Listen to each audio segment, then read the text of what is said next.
call from a sibling who says, my sister convinced my elderly mother to sign some papers, and you know, she wasn't allowed to do that. My mother has dementia. She's, you know, again, financial stuff. More times than not, we'll consult with the prosecutor's office special victims unit or white collar crimes unit. And unfortunately, more times than not, those cases end up being civil in nature rather than criminal because, again, it's family.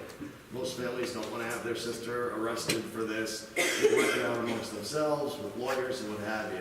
So we very rarely get in cases involved where we're prosecuting family members for things like that. And the only other one recently, a quick case I had recently is, again, I said early on that around here that most families are able to afford the better health care. But it's not always the case, and better doesn't always mean legitimate. I recently had a case where a home health care worker who was hired temporarily out of a very legitimate, very local home health care service, and the woman was there temporarily, and she took it upon herself to take some cash out of the victim's pocketbook, some prescription medications from around the house, and also decided to write down a couple of credit card numbers and went on a little shopping spree. Those things are usually pretty trackable. You know, the cash obviously unrecoverable and untrackable. The medications are also very difficult unless they're stealing prescriptions. But the credit cards we were able to track down, and through subpoenas, get the orders, get delivery addresses, get signatures and things like that, and we were able to track down and charge this person. And unbeknownst to me, I got a call from the Department of State, who does the licensing on these things, and they're going after this woman's license, which I thought was a terrific thing. I was going to eventually make a notification to somebody, I didn't know who at the time, but that's the way that turned out.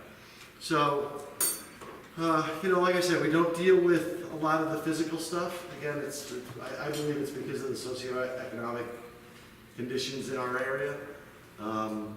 But most of it does end up being financial and fraud to try to victimize these older adults. Thank you very much.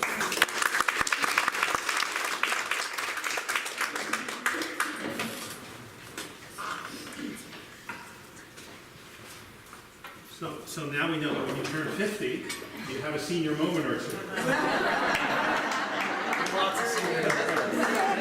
Wait until you're 60. So Carol and Sonny, thank you very much for bringing us all here today. I'm a little prejudiced, I'm a little biased. I'm here with my wife Barbara because we happen to love this place. For Barbara and for me and for many of our clients, the Rockleigh is a safe haven. It's just, I get a chill just being here all the time. So thanks for all the people here, staff, just amazing.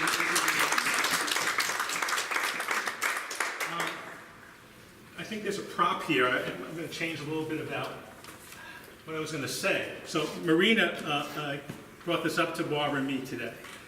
There are all sorts of different types of abuse, elder abuse. Sadly, one of them is neglect, and it can also be self-neglect. So we had a long-time client, and unfortunately, we hadn't heard from him in a while.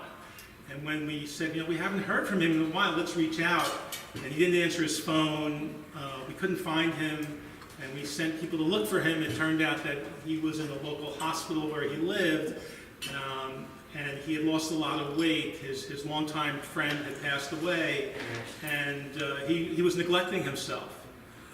So there are all so many different types of abuse, and the material that you handed out today in the front really identifies a lot of the components of abuse. But I want to start off with a little story before I tell you 3 anecdotes about clients. There was a 90-year-old female driver. She was late for her Tuesday Mahjong game. She was driving 65 miles per hour on a street in Cresskill where the speed limit was 40 miles per hour. She was pulled over by a police officer who says, "Ma'am, may I please see your license?" She says, "I'm sorry, officer, but it was revoked 2 years ago for drunk driving." The officer then asked, "May I please see the registration of your car?" She says, I stole the car and I killed the driver. He's in the trunk. Ma'am, don't move. I'm calling for backup. He mutters furiously into his walkie-talkie, and 5 minutes later, half the squad cars from Cresthill arrive on the scene. And Chief of Police Rickson walked over to the woman's window. Ma'am, may I see your license? He asked sternly. And if you know Police Officer Chief Rickson, for him to be stern about anything, this was serious. Ma'am, may I see your license? Of course, officer, she smiles demurely and pulls out a license from her purse. He squinted at it and said, this looks legitimate, he mumbled. May I see the registration to the car? She pulls it out of the glove compartment and hands it to him. Ma'am, don't make a move. He bangs open the trunk of the car and flinches, but it was completely empty. The woman pointed a finger at the first officer, who pulled her over and said accusingly, and I'll bet that liar told you I was speeding too. Now, that 90-year-old lady, it's going to be pretty hard for her to be a victim of elder abuse. Yeah. And there are so many people in their 90s. We have clients we have one client who's 107, and she's got more capacity than I would have to say than half of us in this room. She's amazing. But unfortunately, there's so many cases that we hear daily of people who are being abused. So I'm just going to give you 3 illustrations. The first one was a lady who had been a client for many years. She had no family. She was a Holocaust survivor. And she had left her assets to charitable causes. She had a home health aide. And one day we get a call from the home health aide, and the home health aide says to us, Ilza wants to change her will. She wants to see you. That's interesting. Ilza wants to change her will, so you're calling me because Ilza wants to change her will? So that's one of the clues, is when people stop coming to the phone and they stop making the calls and they stop answering the phone. So I went over to see Ilza. I knocked on the door, and it took a while for someone to come, and I guess actually in a way, luckily or unluckily, the aide wasn't home, because Ilza opened the door, and I got the shock of my life because she was totally naked. She wasn't wearing any clothing. And when she saw the look on my face, she looked down and realized that she wasn't wearing any clothes, and then she waddled away to get dressed, and that this scene has lived with me for many years. But it turned out that Ilza had no capacity to make a will. She didn't know why I was there, what I was coming for, and of course we didn't make that will. 9 months later, Ilza passed away. Now we had been in touch with her after that, just to make sure that everything was okay, but she loved that home health aide. So we found out 9 months later that the home health aide had made another will with Ilza, and the home health aide had become the sole beneficiary of Ilza. The sole beneficiary. Now, not to get into, I could take hours here and I apologize, but to make a will, you don't really have to have a lot of capacity. You have to have what's called a lucid moment. So if you can have a lucid moment, you can make a will. And her argument was that she had a lucid moment. It took us years to get that will overturned, but in the interim, we found out, once we got the will overturned, that she had stolen all the money before Ilza died anyway. So now we're going after her because she had used that money to buy a house, and we put a lien on it. But this is what happens. And Barbara and I, my partner and I, my wife, we only get phone calls that are bad. Nobody calls us up to say, hello, how are you, we're having a great day. We just don't get those phone calls, right? So we see really the terrible things that go on. That's example number 1. The other example, number 2, is a wonderful lady whose name I won't mention because she's a resident here at the Rockleigh. And several years ago, every Wednesday, which is my house call day, where Barbara and I visit our clients who can't come to the office, and this is a lady, she's a Holocaust survivor. She survived the Holocaust with my father. She was a classmate of my father's in Germany. She went alone, so I've known her my entire life. No family, everyone had passed away. She wasn't home. We couldn't find her. To make a long story short, we found her in the emergency room of a local hospital in Queens with bruises all over her body. Okay? she was physically abused by a home health aide, and the story gets worse. Because what training did this home health aide have to become a home health aide? 2 weeks before she started working for our client, and she was sent there by a Jewish social service agency, 2 weeks before she was homeless. The lack of training that went into her becoming a home health aide was unbelievable. The lack of background checks. She had been previously hospitalized for psychiatric issues. Now, unfortunately, we don't have a huge requirement for background checks. Now, if you want to become a police officer or a fireman or someone else, you guys got to go through a lot of background checks. If you've got a history of psychiatric illness, you're not going to be hired to be a police officer or a fireman, because you take care of people. You take care of the public, right? You're responsible for the care of others who are defenseless, who are helpless. You know, when a police officer says to me, "Would you mind if I go first?" I say, "Yeah, fine. He's got the gun. He can go first, right?" Because I respect what the police officer is doing for us, because of the training that he has, the dedication that they have. But what about a home health aide who's responsible for a senior citizen? What kind of training do they have? But they're as responsible for a defenseless person as a police officer. But they don't have the same requirements for background checks, for vetting.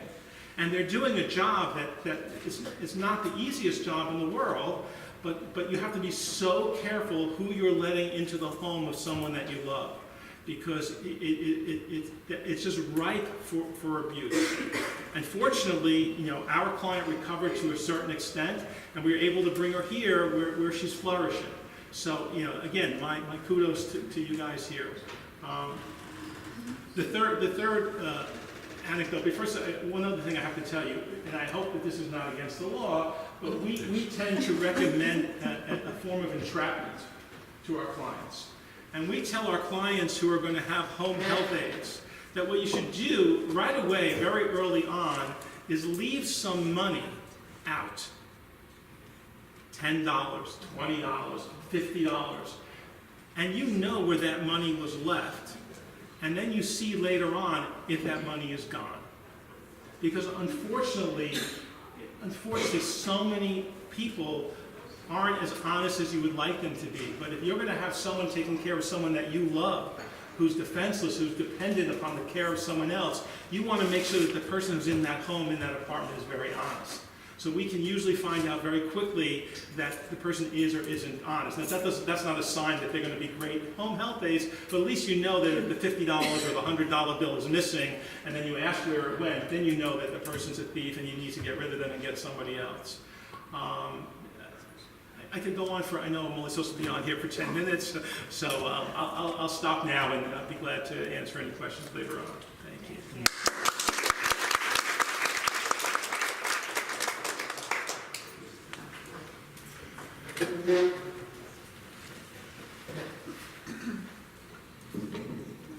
Good morning, everybody. I just want to thank everyone for having me here. I'd like to start by saying a pharmacist's role in elder abuse. Some would say that pharmacists don't have a lot of interaction with them, but there are different areas where we do and can see things that are going on. So I'd like to go over some etiology of elder abuse and to increase awareness. And we want to distinguish the categories of abuse and see signs and symptoms.